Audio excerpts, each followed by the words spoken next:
The burners have been turned up considerably in recent weeks in exchanges between the United States and Japan. Charges of we're being ripped off coming from America are answered with charges of racism in Japan. Those are extreme examples, to be sure. But for two nations so closely linked, socially, militarily, and economically, the exchange has been unsettling, to say the least. This week in Japan, a conversation with the man responsible for understanding exactly where U.S. relations with Japan stand, U.S. Ambassador Michael Armacost. We'll talk about what is wrong with those relations and what is right.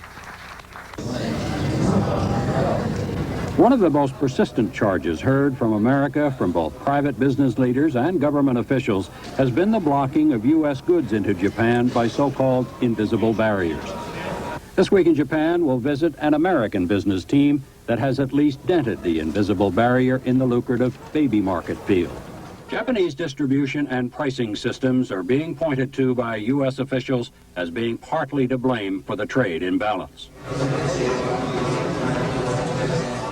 The annual Tokyo Baby Products Exhibition, and for the first time ever, an American firm has a booth. Michael Fink, Vice President of P.D.Q Trading and a man with many years of Japanese living and business experience behind him, says getting a foot in the Japanese business door never comes easy. I found that you are able to import absolutely anything you want to. You can do it and you can sell it here. The problem is meeting with their safety standards. We tried fighting it at first and found it's easier to go along as much as possible. Ken Darwin of PDQ says he found that the longer you are in Japan and the more business friends you make, the better your chances of survival. He talks about product safety testing. The testing is real strict, but then you can mention a few names here and there after you've learned the names, and the restrictions tend to ease a bit. I brought one of my strollers into the Japanese testing authorities, the laboratory there, and they showed me all the different tests they do. And as soon as I walked in, I showed him the box, and he says, "Oh, you're going to test that at our laboratory? It's not Japanese." I said, "No, it's American." He said, "Oh, it'll never pass." Ken says that sort of invisible trade barrier is not as common today and that things are improving. He points out that learning ahead what the rules and regulations are in Japan will save a lot of headaches for the foreign manufacturer later on. Alan Seymour is an executive of a U.S. company that manufactures children's furniture and is trying to crack the Japanese market. He came to Tokyo to see firsthand about some of the horror stories he'd been hearing about invisible barriers. Well, everything that you hear back in the States, of course, is that for more free trade. And I was in hopes, of course, that when I came over here that we would see a little bit more of that. From all indications, it's a lot more talk than what I see what is happening. Seymour says Japanese juvenile furniture makers, on the other hand, are doing very well in the U.S. market. No trade restrictions, no barriers. They show at the American Juvenile Products Association shows. The difference, of course, is that there are not 2- and 3-step distribution. They're able to take the product directly to the retailer.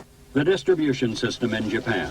PDQ says that's their biggest problem. You have to figure your import cost times about 4 or 5, because to go through the distribution system, you have to be able to give 60% off of your suggested retail.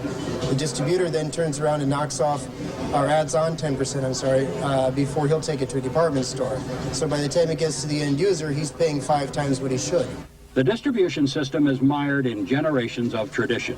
Many business leaders and Japanese government officials acknowledge the need for change and would admit, too, its effect of driving prices sharply upward.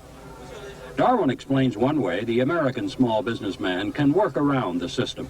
If they come to you, fine. If you go to them, then they're in control of the ball. So you've got to be here long enough and stay strong enough to where they contact you. That's another problem, staying in a Japan that is becoming more and more expensive to both live and establish office space. PDQ is making it in the Japanese market because they have studied their market thoroughly, are trying out new ideas all the time, and absolutely refuse to give up. And they have a live wire sales staff. I wake up and, okay, what can we do today? What can we possibly try to overcome or get around or get under sometimes? It's an awful big market and a great potential.